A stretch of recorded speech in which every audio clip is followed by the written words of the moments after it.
नाज़रीन अस्सलाम वालेकुम। सियासत टीवी के खुसूसी प्रोग्राम ख़ास खबरें में आपका खैर मकदम है।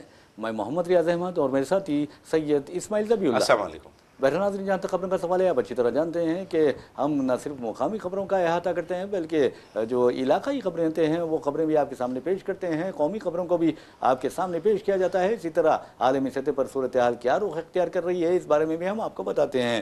लेकिन जहाँ तक आज की ख़ास खबर का सवाल है, आप अच्छी तरह जानते हैं कि मुंबई में RSS सरबराह मोहन भागवत के 2 रोज़ा लेक्चर सीरीज़ का एहतमाम किया गया था और उस सीरीज़ में आपने देखा कि मोहन भागवत ने किस तरह की बातें की है। उन्होंने ये भी कहा कि हिंदू जो है वो 4 किस्म के होते हैं।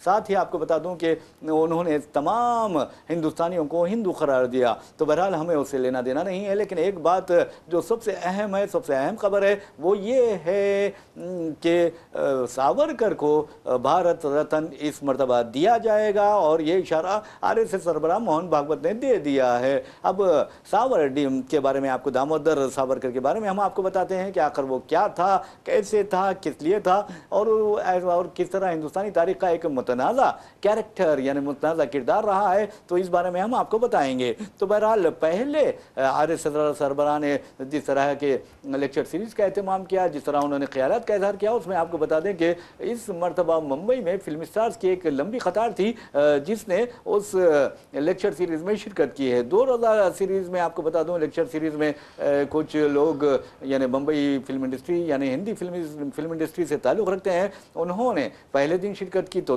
कोई दूसरे दिन शिरकत किया। तो बहरहाल इस तरह आपको बताना ज़रूरी है कि कौन कौन इस मामले में शिरकत करने वाले थे। तो बहरहाल उसमें सबसे जो नाम सरफहरिस्त है वो है सलमान खान। सलमान खान आपको बता दें कि बॉलीवुड के भाईजान उन्हें कहा जाता है और इस मरतबा जो यानी बादशाह खान बॉलीवुड के जो हैं, शाहरुख खान, वो इसमें शरीक नहीं रहे। आमिर खान का भी नाम दिखाई नहीं दिया। लेकिन एक बात ज़रूर है कि सलमान खान की तारीफ़ करने वालों में आपको बता दूं कि मोदी भी हैं और फिर भगवत भी है। भगवत ने सलमान खान का ख़ास तौर पर अपने तकरीर में हवाला दिया और कहा कि सलमान खान जो कपड़े पहनते हैं वो नौजवान नस्ल उसकी नकल करती है और कपड़े पहनती है, उसी तरह के कपड़े ज़ेब-ए-तन करती है। उन्होंने ये बात कही है और उन्होंने ये भी कहा कि सलमान खान कि क्यों कपड़े वो पहनते हैं ये नौजवान नस्ल नहीं जानती और उनकी तकलीद करती है। तो बहरहाल उनकी मकबूलियत का बात कर रहे थे। लेकिन एक बात बता दूं आपको, हम बात कर रहे हैं सावरकर की, लेकिन उससे पहले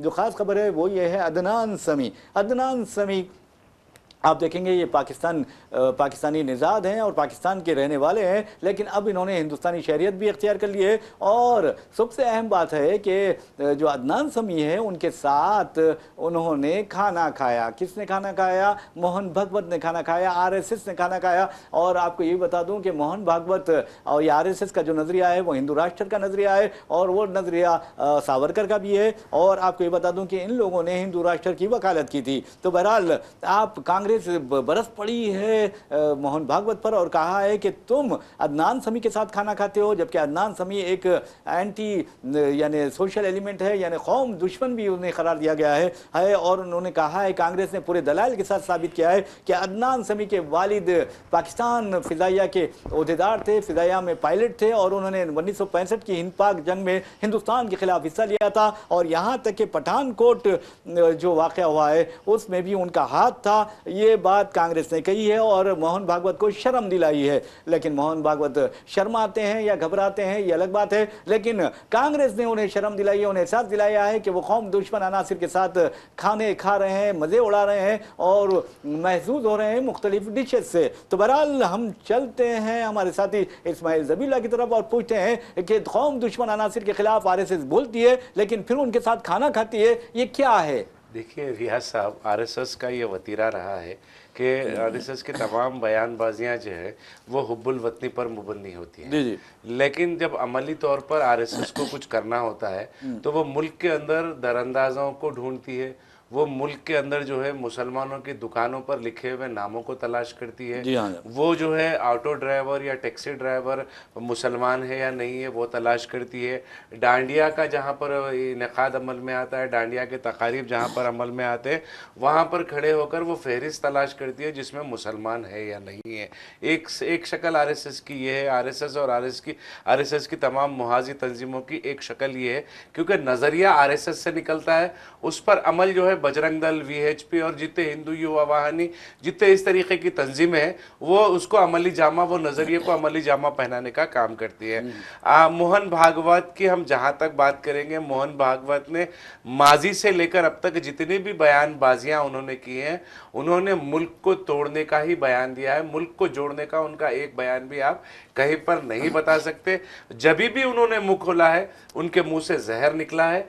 मुसलमानों के खिलाफ में जहर निकला है, अक़लियतों के खिलाफ में जहर निकला है, ईसाइयों, सिखों, जैन, बुद्धों, ये तमाम के मुतालिक उन्होंने जहर उगला है।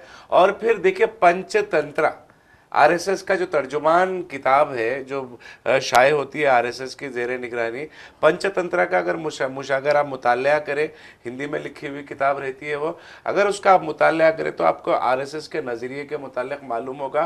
ख़वातीन को सबसे हक़ीर समझने वाली अगर कोई सोसाइटी है तो वो आरएसएस को हम मानते हैं। पंचतंत्र के हवाले से मैं बात कर रहा हूँ। अगर किसी को इस पर चैलेंज है तो मैं खुलेआम चैलेंज करता हूँ, आ जाए इस पर बहस कर लेंगे, पंचतंत्र सामने रखकर उस पर हम बात कर लेंगे।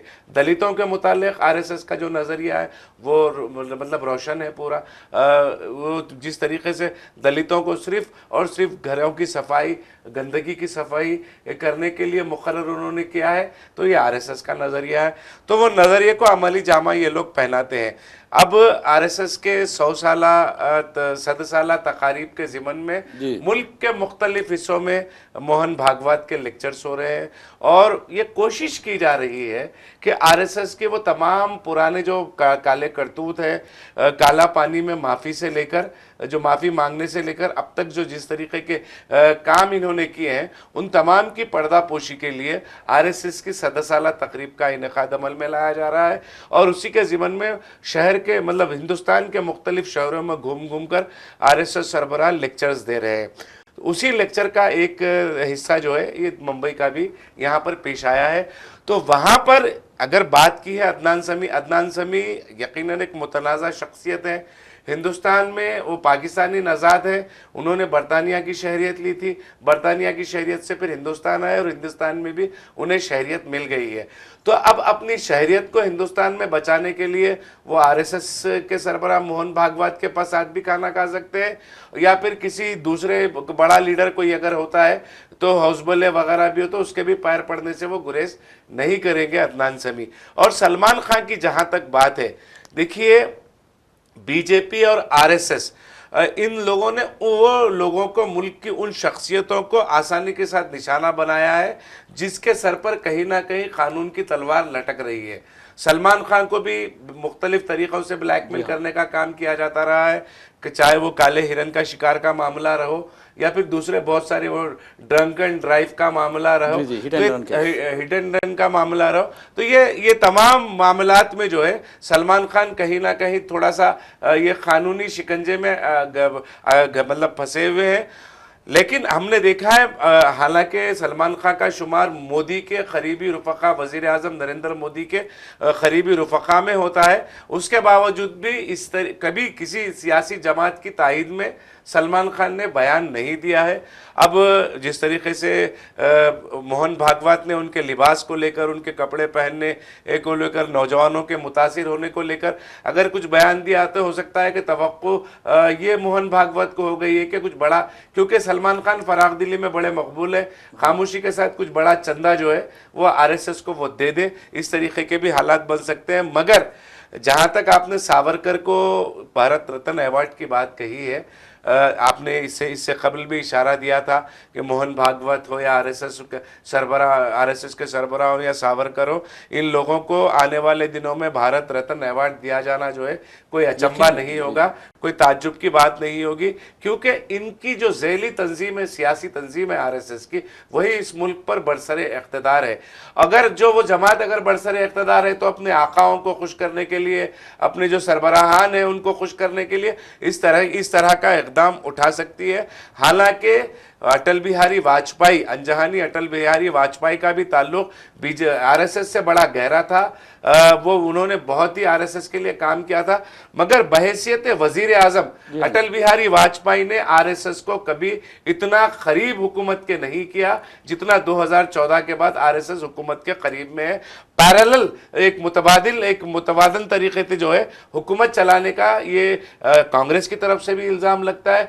फैसले जो है वो नागपुर आरएसएस के हेडक्वार्टर में होते हैं और वो जारी होते हैं पीएमओ से। इस तरीके का इल्ज़ाम अपोजिशन खास तौर पर कांग्रेस की जानिब से लगाया जा रहा है। रियाज साहब, बहरहाल नाज़रीन, आपको बता दूं कि जहाँ तक आरएसएस का सवाल है, जैसा कि हमारे साथी ने कहा है कि कांग्रेस हमेशा ये इल्ज़ाम आयद करती है कि आरएसएस का जो हेडक्वार्टर है नागपुर, वहाँ से हिदायत जारी की जाती हैं, और कांग्रेस का ये भी इल्ज़ाम है कि मुल्क में फिल वक्त सबसे कमज़ोर वज़ीर आज़म हुकूमत कर रहा है और आरएसएस के इशारों पर काम कर रहा है। आज आरएसएस के यानी इशारों पर रक्स करना है। तो कहने का मतलब ये है कि हुकूमतों को इस तरह की तंजीमों से आज़ाद होकर काम करना चाहिए। ख़ास तौर पर आरएसएस की अगर बात करते हैं तो ये चैलेंज से कहा जाता है कि आरएसएस रजिस्टर्ड कोई मुसल्लिमा ऑर्गेनाइजेशन नहीं है, लेकिन अगर उसके हेडक्वार्टर की बात करेंगे तो कई समाजी जहदकारों ने कहा है कि हज़ार यानी करोड़ों रुपए से उसकी तामीर अमल में लाई गई है, और आरएसएस कहती है कि 150 करोड़ रुपए या 175 करोड़ रुपए उस हेडक्वार्टर की तामीर पर यानी खर्च किए गए हैं, जबकि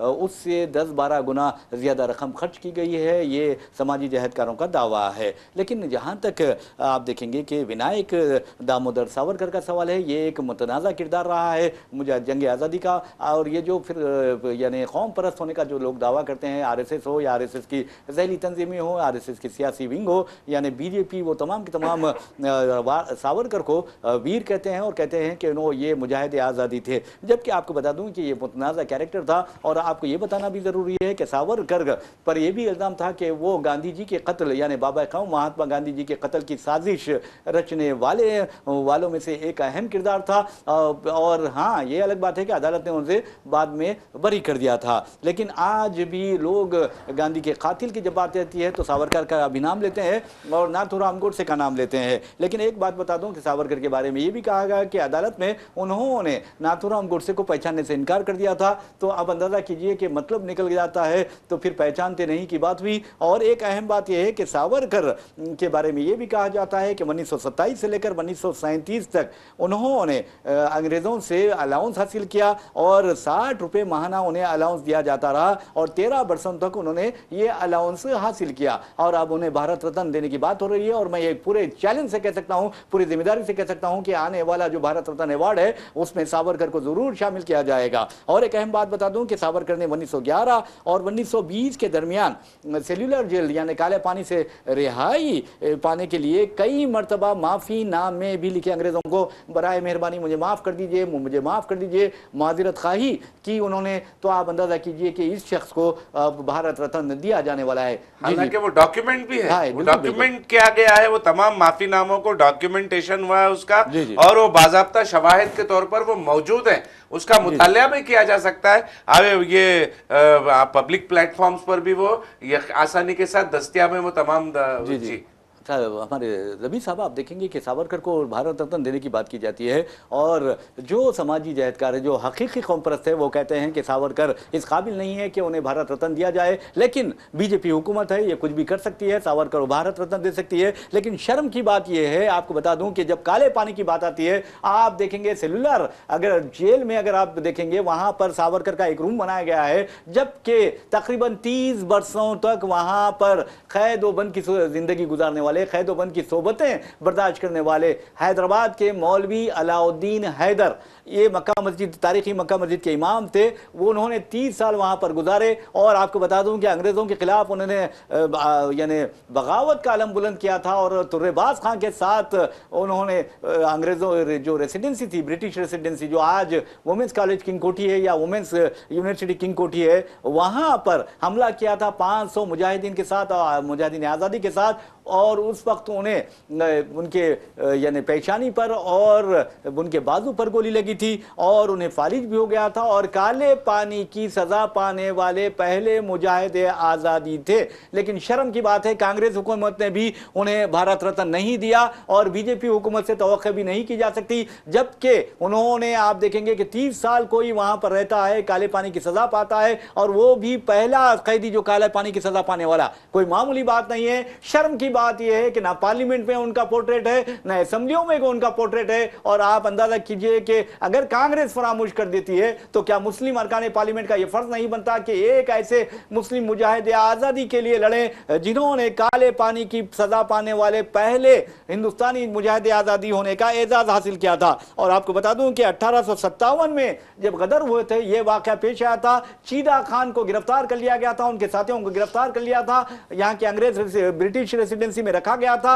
उन्होंने चीदा खान की रिहाई के लिए एहतजाज किया और वहां पर हमला कर दिया, जिसमें तुर्रेबाज खान को आपको बता दूं कि अपने ही गिराते हैं नशेमंद बिजलियां, तो उनको कत्ल कर दिया गया। आज भी कोठी पर जाकर देखिए, तुर्रेबाज खान की यादगार है, लेकिन क्या पार्लियामेंट और असेंबलियों में उनकी तस्वीर है? हरगिज नहीं है। तो कहने का मतलब यह है कि असल जो हकदार है, हकीकी जो हकदार है, हिंदुस्तानी विरासत के हकीकी जो वारिस है, उनको तो आप भारत रत्न से यानी बिल्कुल महरूम रखते हैं। और दूसरों को, जिन पर कई इल्जामात है कि अंग्रेजों के उन्होंने तलबे चाटे, अंग्रेजों से मादिरत खाई की, अंग्रेजों से अलाउंस हासिल किया, उन्हें भारत रत्न दे रहे हैं, तो ये क्या हिंदुस्तान की जमहूरियत, हिंदुस्तान के मुजाहिदीन आज़ादी की जो कुर्बानियां, उसका मजाक उड़ाना नहीं है? देखिए, आरएसएस हो या बीजेपी हो, इनको मुल्क की आज़ादी से मतलब ही क्या है? जी जी। जो इस मुल्क की आज़ादी का हिस्सा कभी रहे नहीं और कुछ उनका कोई ताउन मुल्क की आज़ादी में कभी रहा नहीं, तो मुल्क, हालांकि देखिए अब ये तुरफा तमाशा ये है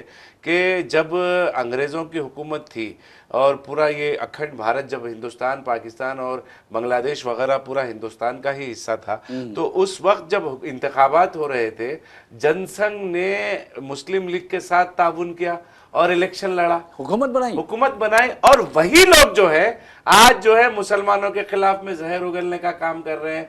तो ये हकायक है। देखिए, बहुत सारे मौरक़ीन आज भी हकायक, जैसा कि आपने हवाले दिए, रियाज साहब आपका हवाला शायद इसलिए अंधभक्तों को काबिल कबूल नहीं होगा क्योंकि आप मुसलमान हैं, तो लिहाजा आप राम पुनियानी को देख लें। राम पुनियानी जैसे आप अगर कोई मौरख है तो आप उनको देख लें, उनके अगर वो तफसीलात जो उन्होंने पेश किए इस हवाले से, उसको आप देख लें, आपको जब समझ में आएगा। राम पुनियानी अगर ये कह रहे हैं कि सावरकर मुल्क का सबसे बड़ा गद्दार है, तो आपको जब तो तस्लीम करना पड़ेगा, क्योंकि वो रियाज साहब नहीं, राम पुनियानी साहब वो कह रहे हैं। हाँ, हम जो भी कहते हैं, हम बराबर ये कहते हैं। बीबीसी की आप देख लीजिए, द हिंदू में आप देख लीजिए, और इवन आप CNBC TV 18 में जो भी है, वो यानी सावरकर के बारे में आया है, किसी ने तारीफ की भी है सावरकर की। ऐसा नहीं है कि तनकीद ही की है, ये तनकीद जो करने वालों ने ये बात कही है और पूरे दलाइल के साथ साबित किया है। जबकि उनकी तायद और हिमायत करने वाले कहते हैं कि वो कौम परस्त थे, उन्होंने जद्दोजहद आज़ादी में हिस्सा लिया था। देखिए, ये जो तारीफ के मामला थे, तारीफ का जितना भी मवाद है रियाज साहब, ये 2014 के बाद मंजर आम पर आया है। एक मुनज़्ज़म तरीके से, जिस तरीके से आरएसएस को अब मुल्क की सबसे बड़ी हुब्बुल वतन तंजीम के तौर पर पेश करने का काम मरकजी हुकूमत कर रही है, ये उसी का एक हिस्सा है कि सावरकर को हुब्बुल वतन करार दिया गया था। जो शख्स जिन्ना के साथ हाथ मिलाकर इंतखाबात लड़ता है, इलेक्शन में हिस्सा लेता है और उसकी जमात, उसकी तंजीम जो है वहां पर हुकूमत बनाती है, आप उससे हुब्बुल वतनी की तवक्को कर रहे हैं। आप उन लोगों से पहले से ही आपका नजरिया मुल्क को टुकड़े करने का आपका था।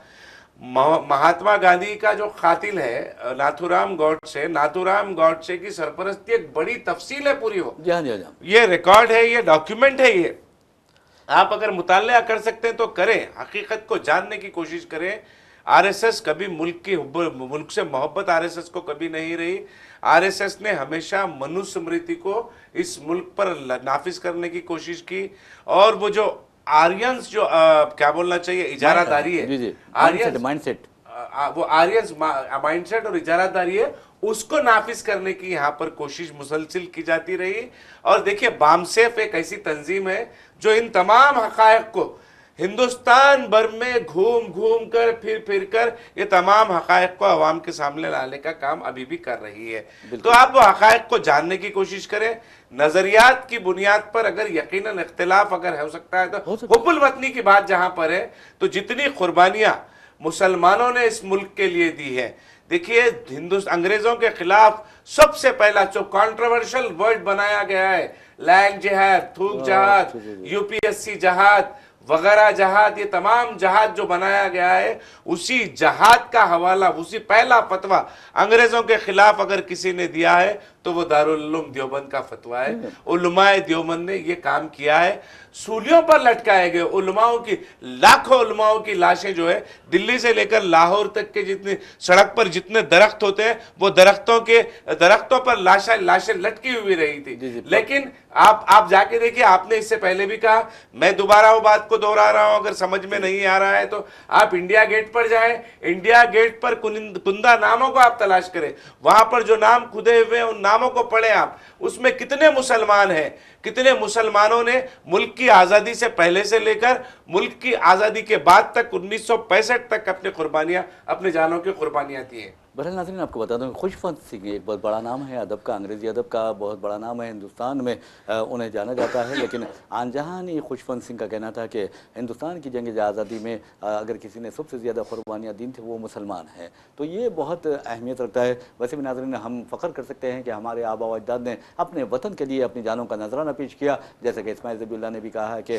दिल्ली से लेकर लाहौर तक, लाहौर से लेकर आप देखेंगे कि दिल्ली से लेकर लाहौर तक, फिर दिल्ली से लेकर उत्तर प्रदेश तक जो दरख्त आपको सड़कों पर नजर आते थे, वहाँ पर फल की बजाय मुसलमानों की लाशें यानी मुस्लिम मुजाहिदीन की लाशें लटकी हुई पाई जाती थी। तो ये होता है जज्बे हुब्बुल वतनी। और आरएसएस के बारे में आप रिकॉर्ड जहाँ छान लीजिए, पूरी तरह और डॉक्यूमेंट्स देख लीजिए, आपको पता चलेगा कि किस तरह आरएसएस ने हिंदुस्तान के दस्तूर को मानने से इनकार कर दिया था। यहाँ तक कि आरएसएस के हेडक्वार्टर पर हाल यार्ड से तक भी वहाँ पर कौमी परचम लहराने से गुरेज किया गया था। तो क्या ये कौम परस्ती हो सकती है? हरगिज़ नहीं हो सकती है। और दूसरी अहम बात आपको बता दूँ कि जहाँ तक मुस्लिम मुजाहिदीन आज़ादी का सवाल है, अगर दारुल उलूम देवबंद की बात करते हैं, तो हिंदुस्तान की जिला वतन हुकूमत की अगर बात करते हैं, मौलवी किफ़ायतुल्लाह की अगर बात करते हैं, तो वज़ीर आज़म की हैसियत से वो दिखाई देते हैं। तो आपको ये कहना पड़ेगा कि मुसलमानों ने जिस अंदाज में, और ख़ुद आप देखेंगे कि मौलाना अब्दुल्ला से उबैदुल्ला सिंधी जो हैं, उन्होंने किस तरह के कारनामे अंजाम दिए। अगर आप मौलाना हुसैन मदनी की बात करते हैं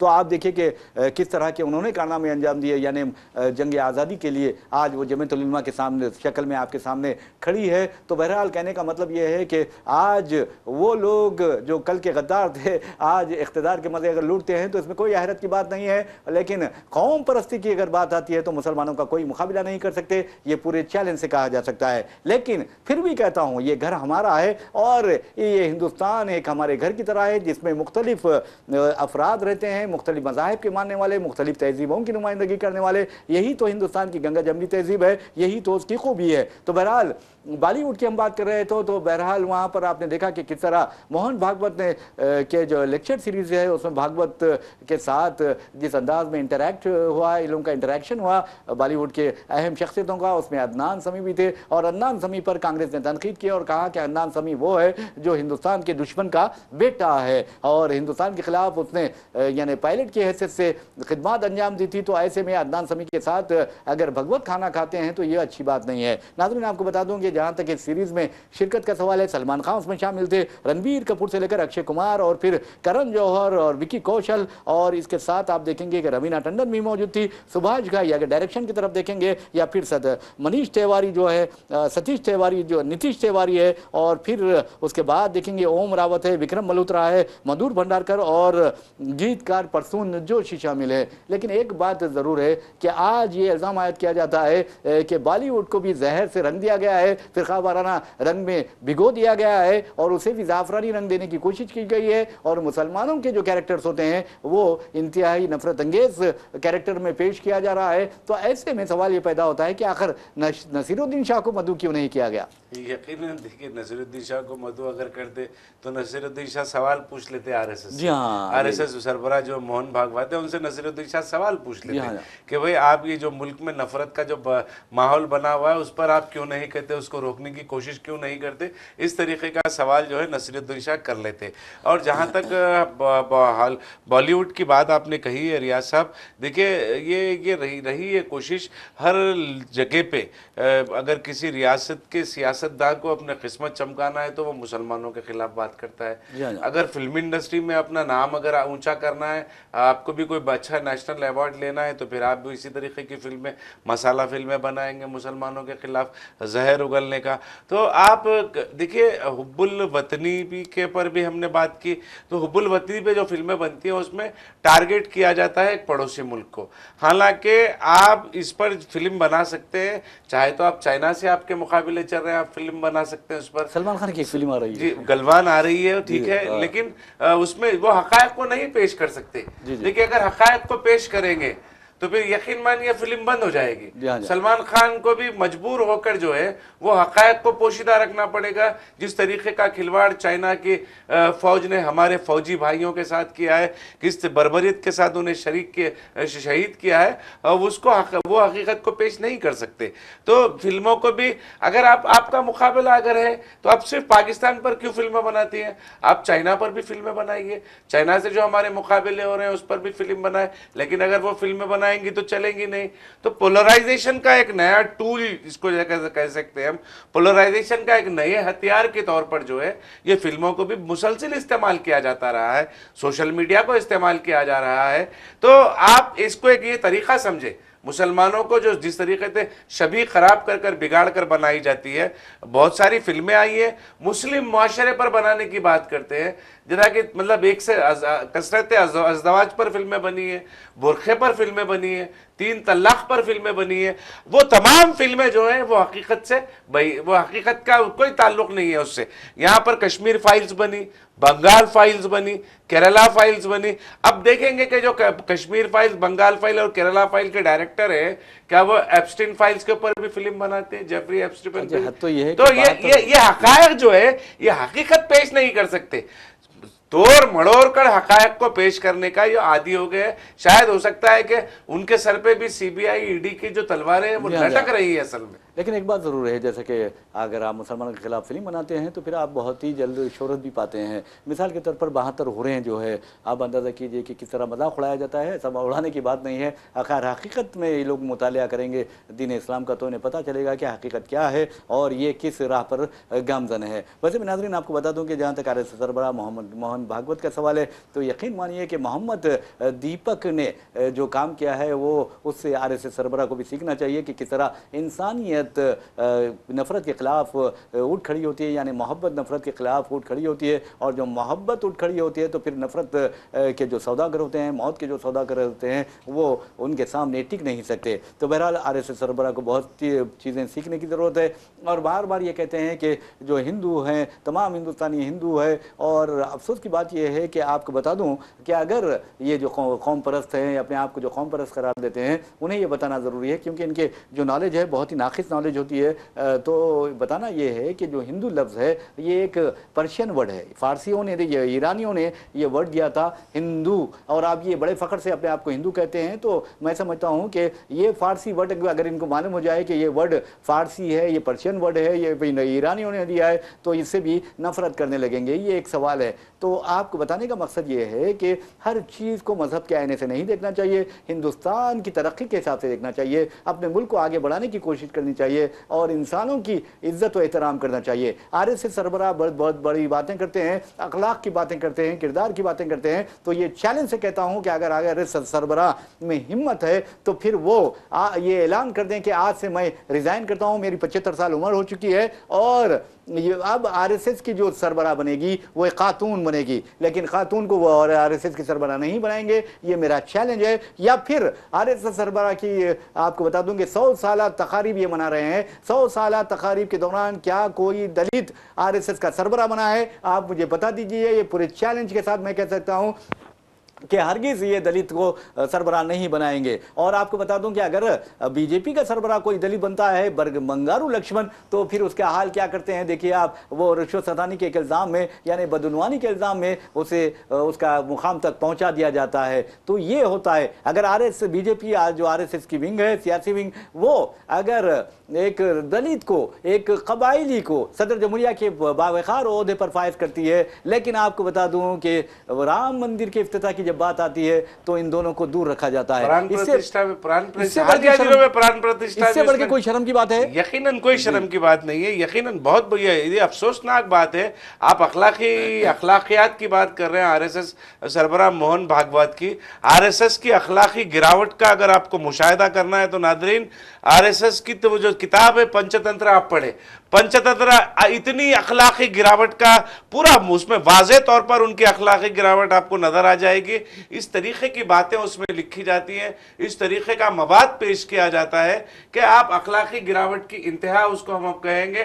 खैर, अखलाकी गिरावट देखिए, ये जितने भी बीजेपी के कायदीन हैं, जितने भी आरएसएस के सरगर्म कारकुनान हैं, गिरिराज सिंह हो, उनकी गुफ्तगू आप देख लीजिए, आप हिमंता बिस्वा शर्मा हो या योगी आदित्यनाथ हो, आप इन लोगों की जबान देख लीजिए, इन लोगों के अखलाक जो है किस तरीके के अखलाक है उसका अंदाजा हो जाएगा।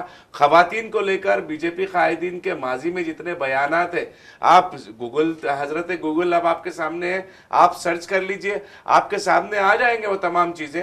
तो जितनी अखलाकी गिरावट का मुजाहरा बीजेपी और आरएसएस के लोग करते हैं और उन्हें जेबी नहीं देता, खासतौर पर मोहन भागवत को तो अखलाकियात की बात करना जेबी नहीं देता। बहरहाल नाज़रीन, आपको बता दूं कि जहां तक महात्मा गांधी का सवाल है, ये बाबा कौम है, सब अच्छी तरह जानते हैं। आलमी सतह पर महात्मा गांधी को अदम तशद्दुद का जो तस्वुर है उसके लिए जाना जाता है। और गांधी जी की जो सादगी थी, हालांकि बैरिस्टर होने के बावजूद भी उन्होंने हिंदुस्तानियों के लिए जिस सादगी का यानी मुजाहरा किया था वो भी याद रखा जाता है। गांधी जी हिंदुस्तान की पहचान है, हिंदुस्तान का वक़ार है, हिंदुस्तान की शिनाख्त है बैरूनी ममालिक में। और आप देखेंगे कि अक़वाम मुत्तहिदा में ख़ास तौर पर यूम अदम तशद्दुद मनाया जाता है गांधी जी की याद में। लेकिन हमारे वज़ीर आज़म नरेंद्र मोदी कहते हैं कि गांधी जी उस वक्त मकबूल नहीं थे, उस वक्त तक मकबूल नहीं थे जब तक कि फिल्म गांधी रिलीज़ नहीं हुई। ये ऐसे ही है जैसे कंगना रावत कहती हैं कि हिंदुस्तान को आज़ादी 2014 के बाद मिली है। तो बहरहाल नाज़रीन, आपको ये बताने का मकसद ये है कि गांधी जी की जिस तरह तज़लील की गई है, कुछ अरसे कबल आपने देखा कि किस तरह उनका कत्ल किया गया। वह गांधी जी का आप परेशान होंगे, लेकिन कत्ल तो नाथुराम गोडसे ने किया था हकीकी, लेकिन तमसीली जो कत्ल था वो एक पांडे नामी खातून है, खुद एक ग्रुप चलाती है, यानी एक जैली तंजीम है ये हिंदुत्वा की। तो बहरहाल वो और उसके शौहर ने गांधी जी का एक उत्तर प्रदेश में एक मुनक़िदा तकरीब में तमसीली कत्ल किया था। गांधी जी का एक पुतला बनाया था, उस पर गोली चलाई थी, और उस पुतले में आपको बता दूं कि यानी लाल जो पानी भर दिया गया था। ये खातून गोली चलाती है, फिर गांधी जी के जो तमसीली मुजस्सिमा है उससे खून बहने लगता है, यानी लाल पानी बहने लगता है। तो बहरहाल उसके खिलाफ आज तक कोई कार्रवाई नहीं की गई। और आपको बता दूं कि अब यही फार्मूला आसाम के चीफ मिनिस्टर हिमंता बिस्वा शर्मा अपना रहे हैं और उस पर रोशनी डालेंगे इस्माइल ज़बीउल्लाह। यकीनन हिमंता बिस्वा शर्मा का एक वायरल पोस्ट चल रहा है सोशल मीडिया पर। आसाम बीजेपी की जानिब से सोशल मीडिया पर एक पोस्ट वायरल किया गया था, जो हालांकि बाद में तनाज़ा खड़ा होने के बाद वो वीडियो हटा दिया गया, लेकिन उसके बावजूद भी बहुत सारे सोशल मीडिया हैंडल्स पर वो जो है सिलसिला उसका वो वायरल होने का सिलसिला जारी है, जिसमें बाज़ाब्ता पॉइंट ब्लैंक पर हिमंता बिस्वा शर्मा को एक दाढ़ी वाले शख्स और एक टोपी पहने हुए शख्स को निशाना बनाते हुए बताया गया है। हालांकि उस पर बीजेपी के कांग्रेस की जानिब से इतराज़ किया जा रहा है। और लेकिन यहाँ पर अहम बात रियाज साहब ये है कि नफरत पर मुश्तमिल किसी भी किस्म की कार्रवाई से गुरेज का सख्त नोट जो है सुप्रीम कोर्ट की जानिब से लिया गया था। सुप्रीम कोर्ट ने मुतनब्बा किया था तमाम सियासी कायदीन को, रियासतों को जो है, तमाम सियासी जमातों को, रियासतों को सुप्रीम कोर्ट ने मुतनब्बा किया था। उसके बावजूद भी मुसलसिल हिमंता बिस्वा शर्मा पहले कहते हैं कि 5 लाख जो मियाँ हैं उनके नाम डिलीट हो रहे हैं SIR से। उसके बाद फिर दूसरा बयान देते हैं कि भाई अगर ऐसा कोई मियाँ के साथ आप रिक्शा में जा रहे हैं, अगर वो आपसे 5 रुपए का मुतालबा करता है तो आप 3 रुपए दें, 4 रुपए दें, उसको पैसे कम दें। अगर वो एतराज़ करता है तो पुलिस में शिकायत कराएं और मुजाहमत करें, पुलिस आपके साथ खड़े रहेगी, इंतजामिया आपके साथ खड़ा रहेगा। नाइंसाफी नाइंसाफी नाइंसाफी। इसके बाद फिर ये बयानात, ये वीडियो वायरल पोस्ट होता है, तो ये तमाम चीजों पर सुप्रीम कोर्ट खामोश क्यों है? एक सबसे बड़ा सवाल रियासत, बिल्कुल सही सवाल है। और ये सुप्रीम कोर्ट की यहाँ पर खामोशी हिमंता बिस्वा शर्मा जैसे फिरका परस्तों की जो है ये पुष्पनाही हो रही है, उनके हौसला अफजाई हो रही है।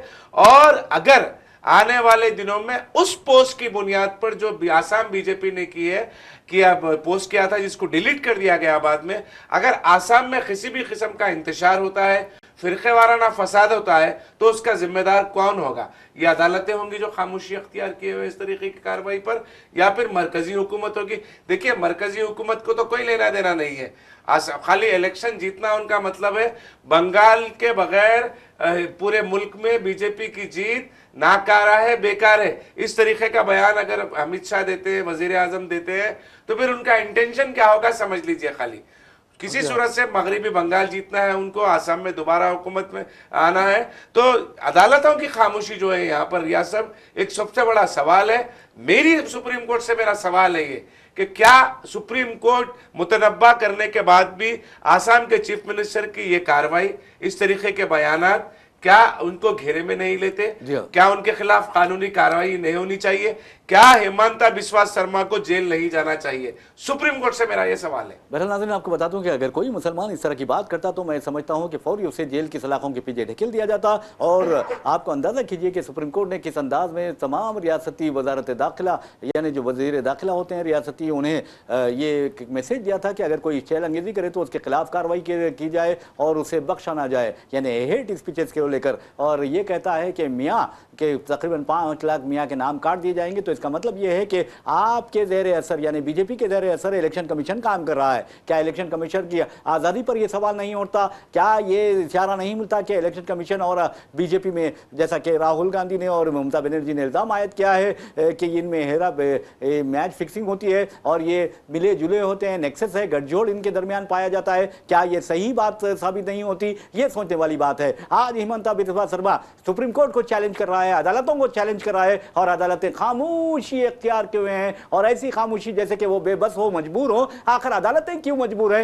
ये सोचने वाली बात है। क्या सुप्रीम कोर्ट इस कदर मजबूर हो, बेबस हो गई है कि बीजेपी का चीफ मिनिस्टर मुसलमानों के खिलाफ बकवास कर रहा है और आप उसके खिलाफ कार्रवाई नहीं करते? तो क्या ये आपकी बेबसी नहीं है? आज सारा हिंदुस्तान ये सवाल कर रहा है, ये हम सवाल नहीं कर रहे बैसे सहाफी, बल्कि आज सारा हिंदुस्तान अदालतों से ये सवाल कर रहा है कि आखिर उनकी मजबूरी क्या है, आखिर उनकी बेबसी क्या है, आखिर उनकी कमजोरी क्या है कि एक बीजेपी जो चीफ मिनिस्टर है वो मुसलमानों के खिलाफ बकवास करता है और उसके खिलाफ कोई कार्रवाई नहीं होती है। अलग बात है कि महमूद मदनी वगैरह ने तो उसके खिलाफ शिकायत दर्ज करवाई है, लेकिन आप देखें कि अगर वो कह रहा है कि मैं इनके नाम काट करके रख दूंगा, हज़फ कर दूंगा, तो इसका मतलब है कि फिर इलेक्शन कमीशन इनसे मिला हुआ है। यकीनन इनसे मिला हुआ है, क्योंकि इलेक्शन कमीशन की जानिब से ऐलान के बगैर 5 लाख नाम हदफ होने की जो बात है, ये टारगेट कैसा रख सकता है? ये टारगेट किस तरीके से, एक बड़ा सवाल है ये। इस इलेक्शन कमीशन और बीजेपी के दरमियान में सांठ गांठ का जो इल्जाम कांग्रेस लगा रही है, वो जो इल्जाम जो है हक बजानिब यहाँ पर दिखाई देता है।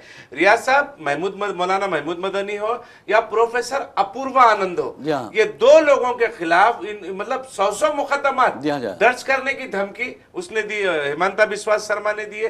देखिए, एक आप आईनी ओहदे पर फायज हैं, आपने आइन पर हाथ रखकर हलफ लिया है, कसम खाई है, तो रियासत की तमाम अवाम, आप सिर्फ जबान लिसानी बुनियाद पर मगरिबी बंगाल के मुसलमान हो या हिंदू हो, उनका लहजा जो है, उनका जो तलफ्फुज़ है रियाज साहब, वो बांग्लादेशी अवाम की तरह ही होता है। और दूसरी बात देखिए, ये लोगों ने हिंदुस्तान को अपने बाप की जागीर समझ लिया है। यकीनन ये बाप की जागीर नहीं होती, हिंदुस्तान किसी के बाप की जागीर नहीं है। हिंदुस्तान इस मुल्क की 150 करोड़ आबादी की जागीर, ये हिंदुस्तान है। हिमंता बिस्वा शर्मा के पर जितना हक है हिंदुस्तान पर, वो एक आसामी मुसलमान पर भी उतना ही हक है। यकीनन। तो आप बंगाल लिसानी बुनियाद पर अगर आप किसी भी मगरिबी बंगाल के रहने वाले शख्स को बांग्लादेशी और मियाँ करार देते हैं, मैं फिर कह रहा हूं, हिमंता बिस्वा शर्मा, मियाँ के हकीकी माने अगर तुम्हें मालूम हो जाए ना, तो यकीन मानो मियाँ कहना भूल जाओगे, मियाँ कहने से डरोगे, मियाँ के हकीकी माने अगर मालूम हो जाएंगे तो जरा सोचो, पहले समझो, और फिर आइन पे हाथ रखकर हलफ उठाया है, कसम खाई है कि रियासत की तमाम अवाम तुम्हारे लिए एकसा है, इंसानियत का सुलूक तो दूर की बात है, तुम इस तरीके की बातें कर रहे हो, रियासत की आवाम को उकसा रहे हो। लेकिन एक बात है साहब, एक बात है, सबसे अहम बात है, हिमंता बिस्वा शर्मा चाहे भोंक ले, चाहे कुछ बकवास कर ले, जहर उगल दे, या आरएसएस हो या कोई और फिरका परस्त दरिंदे हो, अगर वो चीख लें चिल्ला लें, लेकिन जिस तरह की मुजरिमाना खामोशी हमारे अदलिया की तरफ से हो रही है, उसी वजह से हालात खराब हो रहे हैं। अगर अदलिया अगर हरकत में आ जाए, सरगर्म हो जाए, तो यकीन मानिए हिमंता बिस्वा शर्मा की यह हिम्मत नहीं होगी कि वो कोई बकवास करे। यकीनन देखिए, अदालत अगर चाहे, अदालत उज़्मा अगर चाहे तो 2 मिनट में जो है हिमंता बिस्वा शर्मा को कटहरे में लाकर खड़ा कर सकती है सुप्रीम कोर्ट की खिलाफ वर्जी के हवाले से।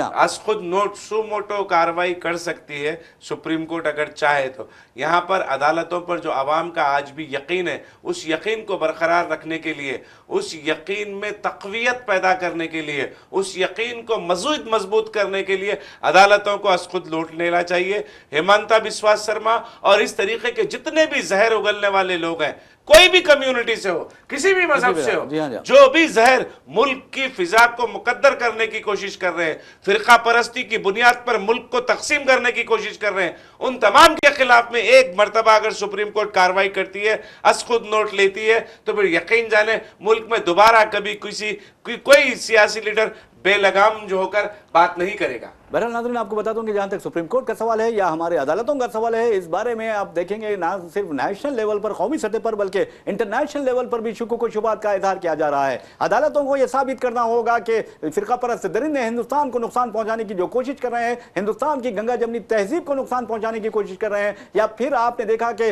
किस तरह हिंदू और मुस्लिम शीर व शकर की तरह रहते हैं, उसे नुकसान पहुंचाने की कोशिश कर रहे हैं, तो उनके खिलाफ कार्रवाई करना यह अदालतों का फरीजा है। अगर अदालतें खामोश रहेंगी, सोमोटो एक्शन नहीं लेंगी, यानी खुद नोट नहीं लेंगी, तो फिर ये हिंदुस्तान की बड़ी बदकिस्मती होगी और लोग आपको बता दूंगी इसके लिए अदालतों को जिम्मेदार करार देंगे। आज सुप्रीम कोर्ट एक उम्मीद है हिंदुस्तानियों के लिए, उस उम्मीद को पूरा करना सुप्रीम कोर्ट का फर्ज बनता है, फरीजा बनता है। अगर ये नहीं होगा तो याद रखिए कि सुप्रीम कोर्ट हो या हमारी अदलिया हो, हिंदुस्तान की तारीख उन्हें माफ नहीं करेगी। इसलिए मैं कह रहा हूं, क्योंकि बहैसियत हिंदुस्तानी मेरा यह फर्ज बनता है कि हर जुल्म के खिलाफ आवाज उठाऊं। कमजोरों की अगर कोई जुल्म करता है कमजोरों पर, तो जुल्म के खिलाफ आवाज उठाना मेरा बहैसियत हिंदुस्तान और हिंदुस्तानी बहैसियत एक इंसान के, बहैसियत एक मुसलमान के फर्ज बनता है कि उसके खिलाफ आवाज उठाऊं। बहरहाल नाज़रीन, जहां तक दौलत और शोहरत का सवाल है, यकीन मानिए जब दौलत आ जाती है तो सामान्य ऐश भी बढ़ जाते हैं और इंसान अजीब और गरीब हरकतें करने लगता है, और ये कमजरबी की निशानी है। क्योंकि अगर दौलत आ जाए और वो कमजरबी का मुजाहरा ना करे, बल्कि मोतबर रहे और खिदमत खल्क का जज्बा अपनाए, तो यकीन मानिए कि वो ज़र्फ वाला होता है। और जब दौलत आती है और वो अपने हद से निकल जाता है, अय्याशी की तरफ चल पड़ता है, तो समझिए कि वो कम ज़र्फ है। तो ले चलते हैं हम आपको उत्तर प्रदेश के कानपुर में। आपको बता दूं कि एक टोबैको टाइकून के नाम से मशहूर है के मिश्रा, उसका बेटा हालत नशे में गाड़ी चलाता है, और कोई गाड़ी ये ऐसी वैसी गाड़ी नहीं बल्कि 10 करोड़ रुपए मालियती लैम्बोर्गिनी है, और उस गाड़ी को वो हालत नशे में पब्लिक में घुसा देता है। यानी आप देखेंगे कि वहां पर कई लोग जख्मी हो जाते हैं, और यह भी कहा जाता है कि आज दोपहर 3:15 पर यह वाकया, कल यानी कल का वाकया है, ये 3:15 पर यह वाकया पेश आया है। तो बहरहाल नाज़रीन, जो मुल्जिम की शिनाख्त की गई है, उसकी शिनाख्त शिवम मिश्रा की हैसियत से की गई है, और कहा जाता है कि वह हालत नशा में था और नशे में डूबा हुआ था। उसने एक गाड़ी का कंट्रोल खो दिया और जो सड़कों पे किनारे ठहरे थे उन लोगों में अपनी गाड़ी घुसा दी, और कई लोग उसमें जख्मी हो गए हैं। अब ये कहा जाता है कि पहले उसने एक ऑटो को टक्कर मारी, फिर उसके बाद रॉयल इनफील्ड वहां पर एक गाड़ी रखी हुई थी उसमें उसको टक्कर मारी, और फिर इलेक्ट्रिकल पोल से टकरा गया। और इस तरह आप देखेंगे कि पुलिस कहती है कि हमने उस गाड़ी को अपनी तहवील में ले लिया। तो ये नशा जो होता है दौलत का, कम ज़र्फ़ों में होता है, और जो खामोशी से आवाम की खिदमत करते हैं दौलतमंद होने के बावजूद भी ये ज़र्फ़ वाले होते हैं। यकीनन रियाज साहब, आपने बहुत ही अच्छी बात कही। दौलत के नशे में चिकनाचूर उत्तर प्रदेश में एक तरफ योगी आदित्यनाथ जो है अमन की बात कर रहे हैं और पूरी तमाम चीज़ें जो है काबू में रखने की बात कर रहे हैं, लेकिन हम मुसलसिल देख रहे हैं कि जितने दौलतमंद जो लोग हैं उनके बच्चों की जो ये जो इस तरीके के वाक़यात जो है वो आए दिन रोनुमा हो रहे हैं। या तो मतलब दलित लड़कियों की असमत रिजी के वाक़यात हो रहे हैं, असमत रिजी के बाद कत्ल के वाक़यात पेश आ रहे हैं, या फिर शराब के नशे में धुत हिट एंड रन के जो वाक़यात हैं वो पेश आ रहे हैं। अब आपने बुलेट गाड़ी का जिक्र किया, जब टक्कर मारी गई तो 10 फीट बुलेट गाड़ी 10 फीट हवा में उछली। जी आप अंदाजा लगाइए तो लंबोर्गिनी की क्या स्पीड थी होगी और किस शिद्दत से वो गाड़ी बुलेट गाड़ी को टक्कर, रॉयल इनफील्ड गाड़ी को टक्कर मारी होगी। वो वजन गाड़ी 10 फीट हवा में उछली। और 10 ये कहा जा रहा है कि रफीक अहमद को उस शख्स का नाम बताया जा रहा है, वो उसको भी 10 मीटर आगे लेकर गया, घसीट कर लेकर चली गई। तो गाड़ी से जब्त कर लेना अलग बात है। 12 करोड़ की, लगभग 10 से 12 करोड़ की वो गाड़ी है। गाड़ी जब हालांकि वो छूट जाएगी, यकीन मानिए, क्योंकि फिर कुछ पैसे जो है इलेक्शन फंड में बाप दे देगा, बेटा आजाद हो जाएगा और कोई दूसरों पर मुकदमा चलेगा, गाड़ी भी छूट जाएगी। लेकिन वो बाइक जो खराब हुई है, वो ऑटोज जो खराब हुए हैं और वो जो नुकसान हुआ है वहां पर आवाम का, उसका कोई पुरसाने हाल नहीं होगा। ये हमेशा से होते आ रहा है। दबे कुचले गरीब जो है दौलतमंदों के पैरों के नीचे जो है आजादी के बाद से कुचले जा रहे हैं, दबाए जा रहे हैं, कीड़े मकोड़ों की तरह दबाए और कुचले जा रहे हैं। और हुकूमत खामोश तमाशाई बनी हुई है। समाजी जहदकारी का जो दावा पेश करते हैं वो तंजीमें खामोशी अख्तियार करे। ह्यूमन राइट्स जो है वो खामोश है यहाँ पर। और फिर हुकूमतें तो जी बिल्कुल कठपुतली है सरमाएदारों के हाथों की। हमने देखा है कि भाई कोई किसी को खुश करने के लिए इसराइल जाकर नाचता है और गाता है, और फिर इस तरीके का रक्स और गाना जो है मुसलसिल सियासी कायदीन जो है सरमाएदारों के लिए गा रहे हैं, नाच रहे हैं। ये सिलसिला जारी है। हुक्मरानों से तवक्को हरगिज़ नहीं की जा सकती। ये सप्लाई चेन है, बिल्कुल कोई तवक्को हुक्मरानों से नहीं की जा सकती। किसी भी किस्म की हमदर्दी आवाम के साथ। बहरहाल नाज़रीन, आपको बता दें कि जहाँ तक इस तरह के वाक़यात का सवाल है, ये माशरे के लिए बहुत ही लम्हे फ़िक्रिया है और माशरे को सोचना चाहिए कि किस तरह ये जो जैसा वज़ीर-ए-आज़म राहुल गांधी को शहज़ादा कहते हैं, बल्कि मैं तो इस तरह के अनासिर को शहज़ादा कहूँगा कि आज जमहूरियत में भी वो गरीबों को दबा रहे हैं, कुचल रहे हैं और उनकी ज़िंदगियों का ख़ात्मा कर रहे हैं। इस तरह के लोगों को तो मैं समझता हूँ कि इंतहाई यानी जो सज़ा दी जानी चाहिए, बहुत ही इबरतनाक सज़ा दी जानी चाहिए। वैसे भी आपको बता दूँ कि जहाँ तक BNS 105 दफ़ा BNS की दफ़ा 105 का सवाल है, और इसमें खुद तेलंगाना में आपको बता दूं कि अगर कोई हालत नशा में गाड़ी चलाता है और बहुत ज़्यादा यानी हादसे का शिकार हो जाता है, ख़तरनाक हादसे का, लोगों की ज़िंदगियों को ख़तरे में डालता है, तो उसके तहत उसे कम से कम 10 साल की सज़ा हो सकती है। तो बहरहाल हम हैदराबाद लिए चलते हैं आपको, तेलंगाना के दारुल हुकूमत हैदराबाद। और हैदराबाद में आपको बता दूँ 6 और 7 फरवरी को यानी वीकेंड के मौके पर ड्रिंक एंड ड्राइव जो यानी शराब नोशी करके जो गाड़ियाँ चलाते हैं उनके खिलाफ हमारी ट्रैफिक पुलिस ज़बरदस्त कार्रवाई करती है। और इस सिलसिले में जो आदादुशुमार मंजर-ए-आम पर आए हैं उसमें हम आपको ये बताएंगे कि किस तरह एक यानी 2 दिन में 604 लोगों को गिरफ्तार किया गया जो हालत नशा में गाड़ी चला रहे थे। और इन 604 में से आपको बता दूं कि 492 टू व्हीलर्स के गाड़ियां चलाने वाले, मोटर बाइक बाइक चलाने वाले लोग थे, और 604 में से 70 ऐसे लोग थे जो 4 पहियों वाली गाड़ियां यानी कारें वगैरह और हेवी गाड़ियां चलाने वाले थे। इसी तरह 604 जो लोग गिरफ्तार हुए हैं उनमें 43 लोग ऐसे थे जो 3 पहियों की गाड़ियां चला रहे थे। तो बहरहाल नाज़रीन, आपको बता दूं कि BNS की दफ़ा 105 के तहत ये मुकदमा दर्ज कर लिए गए हैं। लेकिन अगर कोई बड़ा हादसा रोनुमा होता है तो पुलिस ने इंतबाह दिया है कि हम उनके खिलाफ सख्त से सख्त तरीन कार्रवाई करेंगे और साथ ही उन्हें 10 साल कैद के लिए भेज देंगे। यकीनन रियाज साहब, पुलिस की कार्रवाई तो ठीक है, यकीनन बहुत अच्छी चीज़ है, मगर ये शराब पीकर गाड़ियां चलाने के वाक़यात जो वीकेंड पर है उसमें इजाफे की वजह क्या है? जी रियासत में शराब आम हो गई है, शराब के ठेके एक्साइज पॉलिसियों में तब्दीलियां लाई जा रही हैं, शराब के दुकान जो है वो मतलब करीब खोले जा रहे हैं। गोश्त की दुकान जो स्कूल और मनादिरों के करीब में गोश्त की दुकानें हैं उस पर हाईकोर्ट में PIL दायर होती है, मगर स्कूलों और जो है मस्जिदों के आसपास में, मंदिरों के आसपास में जो है शराब की दुकानों पर कभी PIL दाखिल नहीं हुए।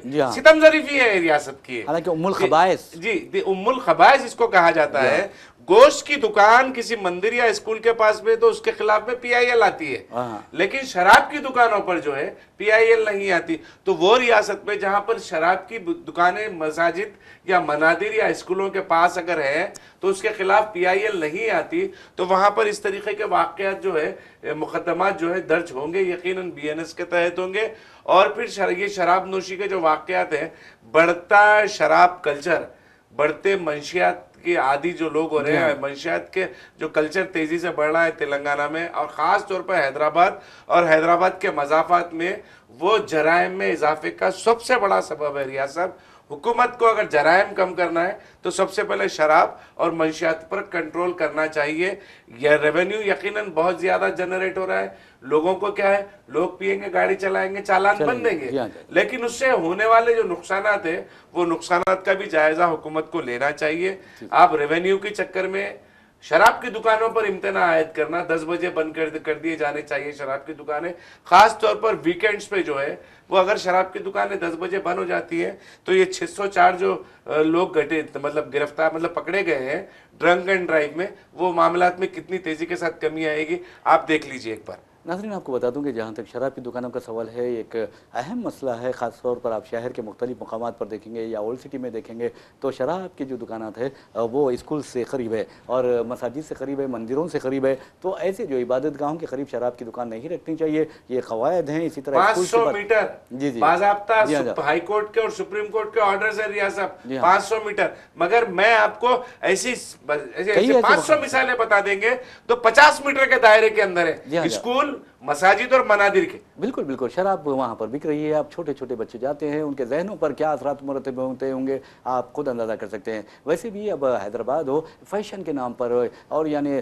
एक बहुत बड़े हाई फाई है, हम सोसाइटी में बहुत ज़बरदस्त मुकाम रखते हैं, ये साबित करने के लिए भी अब लड़कियाँ भी शराब पी रही हैं। आप देखिए कि कई ऐसे क्लब्स के बाहर लड़कियाँ शराब पीकर हालत नशा में इस कदर बेखुद हो जाती हैं कि उन्हें अपने आप का ख्याल नहीं रहता, अपने लिबास का ख्याल उन्हें नहीं रहता और वो आउट ऑफ कंट्रोल हो जाते हैं। उसी तरह जिस तरह एक गाड़ी अगर कोई शराबी चलाता है तो कंट्रोल से बाहर हो जाती है और कंट्रोल से बाहर होने के बाद क्या नुकसान होता है गाड़ी को, उसी तरह का नुकसान मैं समझता हूं कि इन लड़कियों को भी होगा। तो ये जो चीज़ें, फिर कहा जाता है कि इनका रेप कर दिया गया, फिर कहा जाता है इन पर जिनसी हमला हुआ है। तो आखिर आपने शराब क्यों पी रखी है? और याद रखिए, शराब जो है तबाही और बर्बादी लाती है और माशरे में एक गंदगी का काम करती है, इससे बचना चाहिए। बहरहाल नाज़रीन, इसी के साथ हम अपना प्रोग्राम लेकिन ख़त्म करने से पहले आपको बताते हैं कि हिंदुस्तान और पाकिस्तान का जो T20 वर्ल्ड कप मैच है वो 15 फरवरी को होने वाला है, लेकिन पाकिस्तान ने इनकार कर दिया कि हम ये मैच नहीं खेलेंगे। ताहम अब ये कहा जा रहा है कि विदिन 24 आवर्स यानी एक दिन में इस बात का फैसला कर लिया जाएगा कि पाकिस्तान हिंदुस्तान के खिलाफ मैच खेलेगा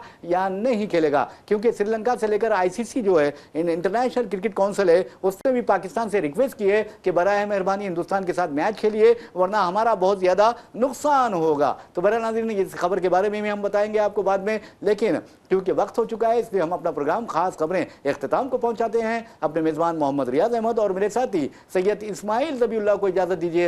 इंशाअल्लाह फिर मुलाकात होगी, फिर बात होगी। तब तक के लिए अल्लाह हाफ़िज़। अल्लाह हाफ़िज़।